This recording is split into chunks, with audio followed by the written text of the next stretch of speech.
Hadis pertama,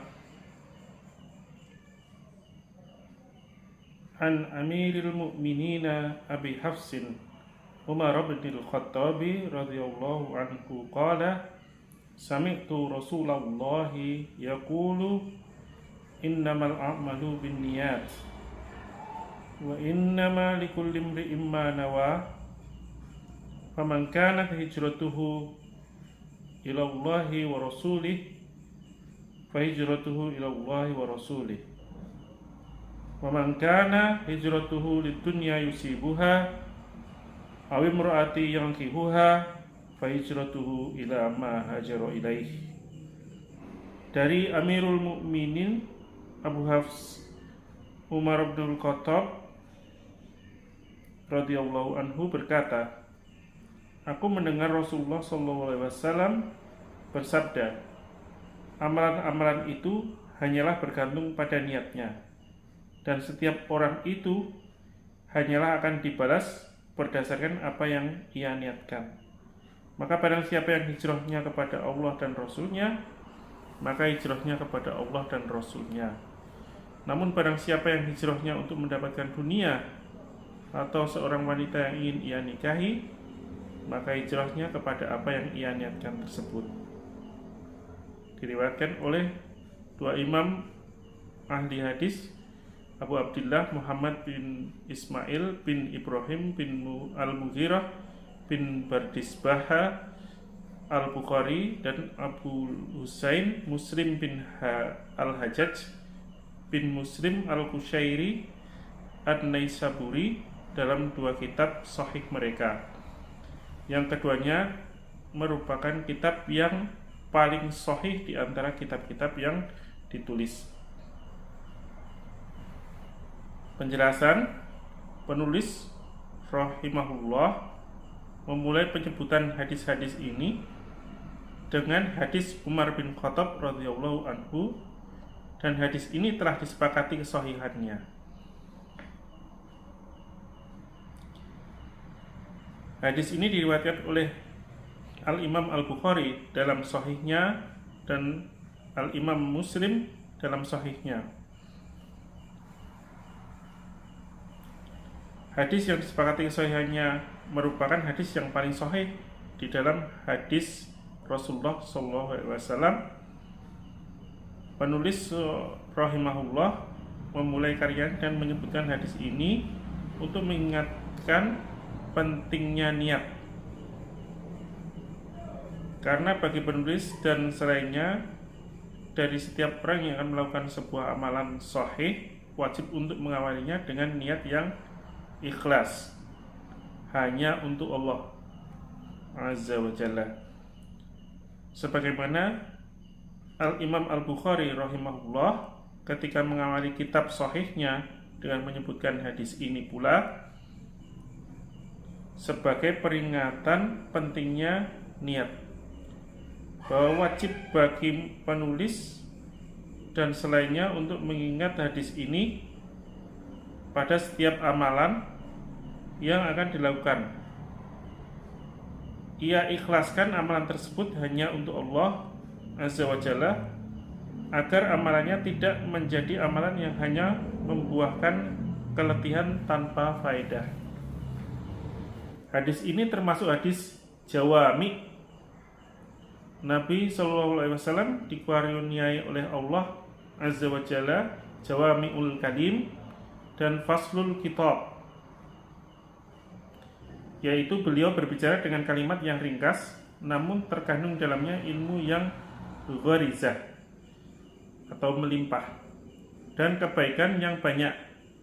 Ahlul ilmi berkata tentang hadis ini, bahasanya hadis ini termasuk salah satu dari 4 hadis di mana Islam berputar padanya, yaitu hadis ini innamal a'malu binniyat, yaitu amalan-amalan itu hanyalah tergantung pada niatnya. Yang kedua, hadis innal halala bayyinun wa innal harama bayyinun, sungguhnya yang halal itu jelas dan yang haram itu jelas.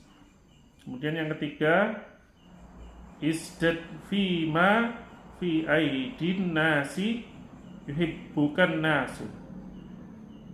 Zuhudlah terhadap apa yang ada pada manusia, niscaya manusia akan mencintaimu. Kemudian hadis yang keempat, min husnil islamil mar'i tarkuhu ma la ya'nihi.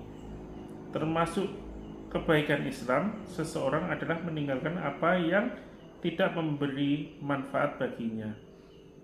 Oleh karena itu, seorang penyair berkata, umdatud dini indana kalimatun musnadatun min qawli khairil bariyah utrukil musbihati washad wada' ma laysa ya'nika wa'malanna biniyah. Pokok agama di sisi kami ada pada 4 kalimat yang bersumber dari ucapan sebaik-baik manusia.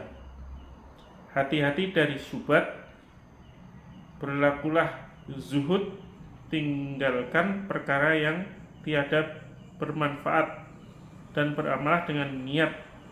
Inilah 4 hadis tersebut. Kalimat utrukis subuhati, hati-hatilah dari subhat, perkara yang meragukan, merupakan lafaz akhir dari hadis innal halala bayyinun wa innal harama bayyinun. Sungguhnya yang halal itu jelas dan yang haram itu jelas. Kalimat isdad atau zuhudlah ini diambil dari hadis isdad fi ma fi aidin nasi. Zuhudlah kepada apa yang ada pada manusia. Kalimat wada' ma laisa ya'nika, tinggalkan apa yang tidak bermanfaat bagimu, diambil dari hadis min husnil islamil mar'i tarkuhu ma la ya'nihi. Termasuk kebaikan Islam seseorang adalah meninggalkan apa yang tidak memberi manfaat baginya. Kalimat wa'malan biniyah, beramalah dengan niat, diambil dari hadis innamal a'malu binniyat. Amalan-amalan itu hanyalah tergantung pada niatnya. Sabda Nabi sallallahu alaihi wasallam, innamal a'malu binniyati, amalan-amalan itu hanyalah tergantung pada niatnya. Innama kata adalah kata pembatas yang berfungsi menetapkan hukum sesuatu yang berada setelahnya dan meniadakan hukum sesuatu yang berada sebelumnya, sebagaimana firman Allah Azza wa Jalla, innamas shadaqatu lil fuqara'i wal masakin. Sungguhnya sedekah atau zakat itu hanyalah bagi orang-orang fakir dan orang-orang miskin. At-Taubah ayat 60. Kata innama termasuk kata pembatas. Kata pembatas ini bermakna menetapkan hukum sesuatu yang berada setelahnya dan meniadakan hukum sesuatu yang berada sebelumnya. Dan sabda beliau sallallahu alaihi wasallam, innamal a'malu, amalan-amalan itu hanyalah, yaitu tolak ukur amalan di sisi Allah Azza wa Jalla. Bin niyati, tergantung pada niatnya, yaitu tergantung tujuan pelakunya. Lafaz an-niyati adalah bentuk jamak dari niyah yang bermakna maksud atau tujuan hati. Tolak ukur amalan bukan dengan bentuk amalan, akan tapi diukur dengan niat pelakunya. Jika tujuannya untuk mengharap wajah Allah Azza wa Jalla, maka jadilah amalan untuk Allah Azza wa Jalla. Namun jika amalan untuk selain Allah Azza wa Jalla, maka jadikan amalan untuk selain Allah Azza wa Jalla. Demikianlah yang ditunjukkan oleh hadis ini, dan ini termasuk jawami'ul kalim. Sabdanya, amalan-amalan ini hanyalah tergantung pada niatnya, yaitu sesuai dengan maksud dan tujuan pelaku. Maka seharusnya bagi seorang muslim untuk mengikhlaskan niatnya untuk Allah Azza wa Jalla pada setiap amalan soleh yang dikerjakannya. Yang dimaksud dengan amalan-amalan di sini adalah amalan ibadah. Adapun amalan duniawi maka tidaklah membutuhkan niat, seperti makan, minum, memakai pakaian, atau naik mobil. Amalan-amalan ini tidak butuh kepada niat. Hanyalah yang dimaksud dengan amalan-amalan di sini adalah amalan ketaatan yang harus dibangun di atas niat. Kemudian sabda Nabi SAW, wa innama likulli imri'in ma nawa, dan setiap orang itu hanyalah akan dibalas berdasarkan apa yang ia niatkan. Apakah kalimat ini merupakan penguat dan penegas kalimat sebelumnya, ataukah kalimat tersendiri? Dalam hal ini ada dua pendapat. Pendapat pertama, sebagian ulama ada yang mengatakan bahwasanya kalimat ini merupakan penguat kalimat sebelumnya, bahkan menetapkan dan menegaskan terhadap apa yang telah ditunjukkan kalimat sebelumnya tersebut. Pendapat kedua, sesungguhnya kalimat ini adalah kalimat tersendiri, bukan kalimat penguat atau penegas. Pendapat kedua ini adalah pendapat yang lebih kuat, karena menjadikan kalimat ini sebagai kalimat tersendiri lebih utama daripada menjadikan sebagai penguat. Maka jadilah sabda Nabi SAW, innamal a'malu binniyat. Amalan-amalan itu hanyalah tergantung pada niatnya. Maksudnya adalah bahwasanya baik dan buruk amalan itu diukur sesuai dengan niat pelakunya. Apabila niat ikhlas untuk Allah Azza wa Jalla, maka amalannya adalah amalan yang baik. Dan jika niatnya untuk selain Allah Azza wa Jalla, maka amalannya adalah amalan yang batil. Ini dari sisi pandang baik dan buruknya sebuah amalan. Adapun sabda beliau sallallahu alaihi wasallam, wa innamal likulli imri'in ma nawa, dan setiap orang itu hanyalah akan dibalas berdasarkan apa yang ia niatkan. Hal ini dari sisi pandang balasan yang akan didapatkan, bahwasanya seseorang tidak akan diberi balasan oleh Allah Azza wa Jalla kecuali apabila niatnya ikhlas hanya untuk Allah Azza wa Jalla. Adapun jika niatnya untuk selain Allah Azza wa Jalla, maka tidak ada balasan baginya, sebagaimana firman Allah, man kana yuridul hayatad dunya wa zinataha nuwaffi ilaihi a'malahum fima wa hum fiha la yubhasuna ulaika alladziina laisa lahum fil akhirati illan nar wa habita ma sana'u fiha wa batilum ma kanu ya'malun. Barang siapa yang menghendaki kehidupan dunia dan perhiasannya, niscaya kami akan berikan kepada mereka balasan amalan mereka di dunia dengan sempurna, dan mereka di dunia itu tidak akan dirugikan. Mereka itulah orang-orang yang akan memperoleh bagian di akhirat, kecuali neraka, dan lenyaplah di akhirat itu apa yang mereka usahakan di dunia, dan sia-sialah apa yang telah mereka kerjakan.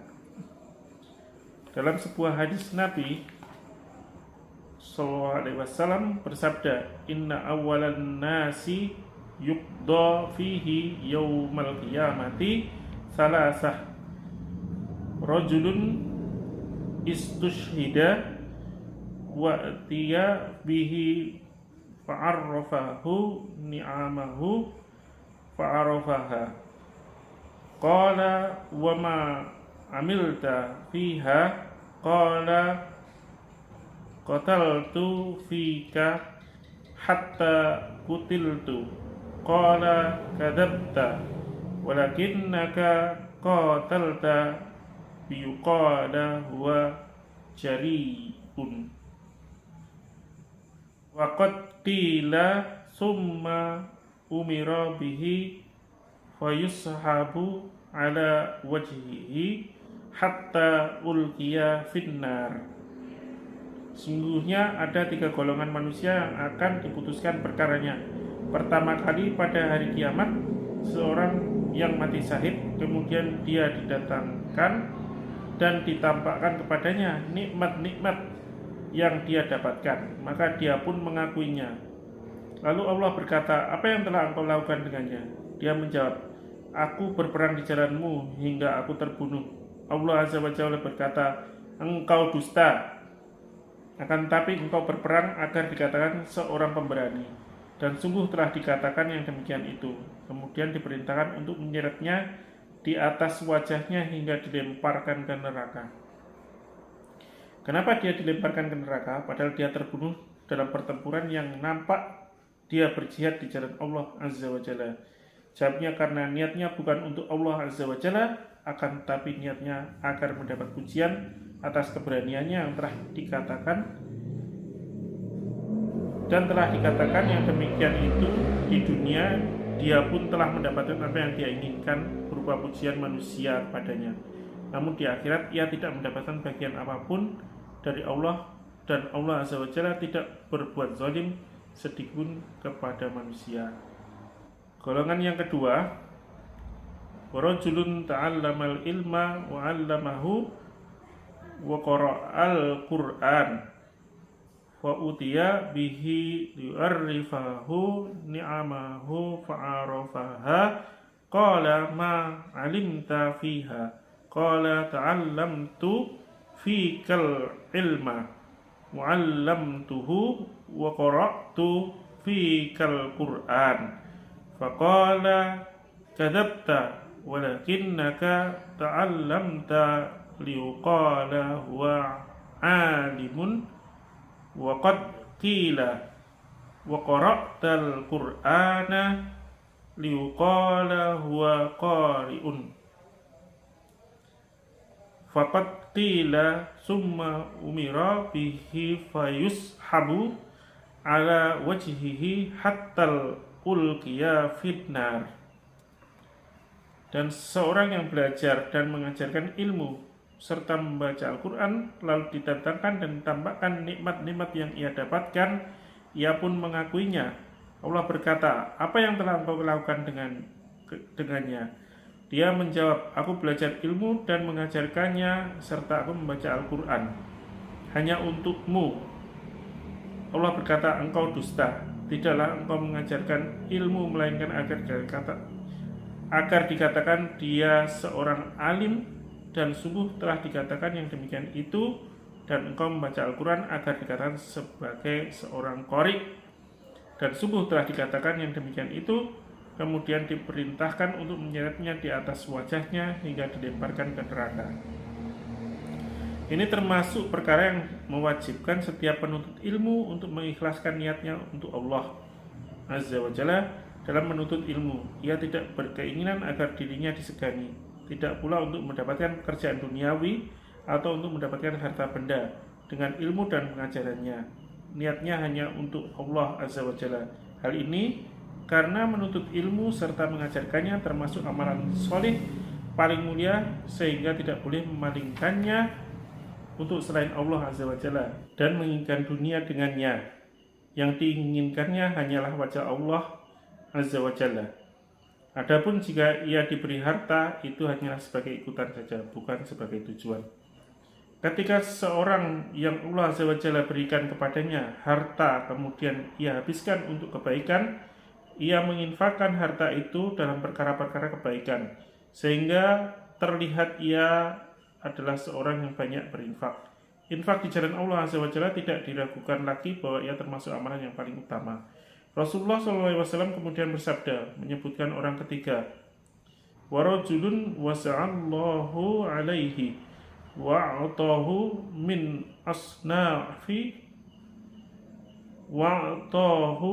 asnafil mali kullihi fa'utiya bihi fa'arrafahu ni'amahu fa'arafaha wa qala ma alimta fiha qala ma taraktu min sabilin tuhibbu an yunfaqa fiha illa an faqtu fiha laka qala kadzabta walakinnaka fa'alta dhalika liqala huwa jawadun faqad qila summa umira bihi fayushabu ala wajhihi summa ulqiya finnar. Dan seseorang yang Allah lapangkan harta atasnya dan Allah berikan kepadanya dari seluruh jenis harta, lalu didatangkan dan ditambahkan nikmat-nikmat yang ia dapatkan, dia pun mengakuinya. Allah berkata, apa yang kau lakukan dengan harta itu? Dia menjawab, tidaklah aku meninggalkan satu jalan pun yang kau cintai seseorang untuk berinfak padanya, melainkan aku telah menginfakkan hartaku padanya karenamu. Allah berkata, engkau dusta, tidaklah engkau mengerjakan yang demikian, melainkan agar dikatakan dia seorang dermawan. Dan sungguh telah dikatakan yang demikian itu, kemudian diperintahkan untuk menyeretnya di atas wajahnya hingga dilemparkan ke neraka. Jika amalan-amalan mulia ini bisa hilang dan sia-sia pada hari kiamat dikarenakan niat dan maksud jelek pelakunya, maka amalan-amalan yang lainnya lebih bisa lagi. Maka ini adalah penegas bagi seorang muslim untuk senantiasa mengikhlaskan niat hanya untuk Allah Azza wa Jalla ketika ia melakukan suatu amalan soleh, seperti sholat, puasa, haji, umroh, sedekah, menuntut ilmu, dan mengajar amar ma'ruf, nahi mungkar, dan berdakwah kepada Allah Azza wa Jalla, serta amalan lainnya. Sepantasnya bagi seorang muslim untuk menjaga niatnya agar setiap amalan yang ia lakukan untuk senantiasa ikhlas hanya untuk Allah Azza wa Jalla, dan agar ia menghilangkan sifat riya dari dirinya, karena seorang insan adalah manusia biasa, terkadang muncul sifat riya dan senang untuk dipuji dan disanjung, sehingga wajib atasnya untuk menghilangkan keinginan-keinginan seperti ini, kemudian mengikhlaskan niatnya hanya untuk Allah. Seorang penyair berkata, yahwas sana'a mubrosun pemukossirun, hubbus sana'i tabi'atul insani. Manusia menginginkan pujian baik yang nampak atau tersembunyi, karena sungguhnya menginginkan sanjungan adalah tabiat insani. Seorang insan adalah manusia biasa, yang terkadang keinginan untuk dipuji dan disanjung muncul pada dirinya, sehingga wajib atasnya untuk menghilangkan keinginan-keinginan seperti ini dan membersihkan darinya serta mengikhlaskan niatnya hanya untuk Allah Azza wa Jalla. Kemudian Rasulullah SAW menyebutkan satu contoh amalan dalam hadis ini. Beliau SAW misalkan dengan hijrah. Hijrah ialah pindah dari negeri kufur menuju negeri Islam untuk menyelamatkan agamanya. Hijrah termasuk amalan paling utama dan sebanding dengan jihad fisabilillah. Allah Azza wa Jalla berfirman, innal ladzina amanu wa hajaru wa jahadu. Sungguhnya orang-orang yang beriman dan berhijrah serta berjihad. Al-Anfal 72. Allah Azza wa Jalla mendahulukan kaum muhajirin atas kaum ansor dalam penyebutan dan pujian, karena mereka meninggalkan negeri, rumah dan harta mereka dalam rangka menolong Allah Azza wa Jalla, sehingga kaum muhajirin lebih utama daripada orang-orang selain mereka. Hijrah memiliki kemuliaan besar dan merupakan amalan mulia. Namun perlu diketahui bahwa yang dinilai bukanlah untuk hijrah itu sendiri, tetapi yang dinilai ialah maksud dan niat pelakunya.